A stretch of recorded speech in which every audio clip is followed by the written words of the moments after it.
গুম ক্ষমতায় টিকে থাকতে ফ্যাসিস্ট সরকারের অন্যতম হাতিয়ার।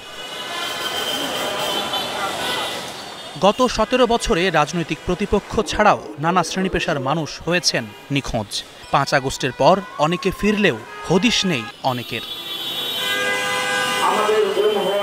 কমিশনের রিপোর্ট বলেছিল গুম হওয়া ব্যক্তির সংখ্যা ২,০০০-এর বেশি, আর এতে জড়িত ছিল আইন শৃঙ্খলা বাহিনীর প্রায় সব শাখা।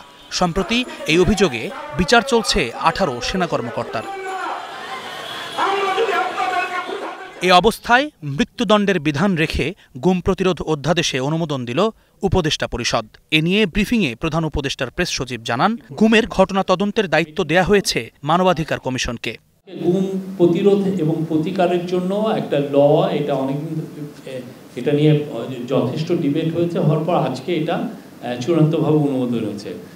এই অধ্যাদেশে গুমকে সংজ্ঞায়নের পাশাপাশি চলমান অপরাধ মানে কন্টিনিউম অফেন্স হিসেবে বিবেচনা করে মৃত্যুদণ্ড সহ কঠোর শাস্তির বিধান রাখা হয়েছে। জাতীয় মানবাধিকার কমিশন গুম সংক্রান্ত অভিযোগ গ্রহণ ও তদন্তের কমিশনকে গুম সংক্রান্ত অভিযোগ গ্রহণ ও তদন্তের ক্ষমতা প্রদান করা হয়েছে। গোপন নির্যাতন কক্ষ বা আয়নাঘর তৈরির ক্ষেত্রেও রাখা হয়েছে শাস্তির বিধান। এছাড়া বিশেষ ট্রাইব্যুনালে অভিযোগ গঠনের ১২০ দিনের মধ্যে করতে হবে মামলার নিষ্পত্তি। গোপন আটক কেন্দ্র স্থাপন, আয়নাঘর, যেগুলো আয়নাঘর নামে পরিচিত, স্থাপন ব্যবহারকে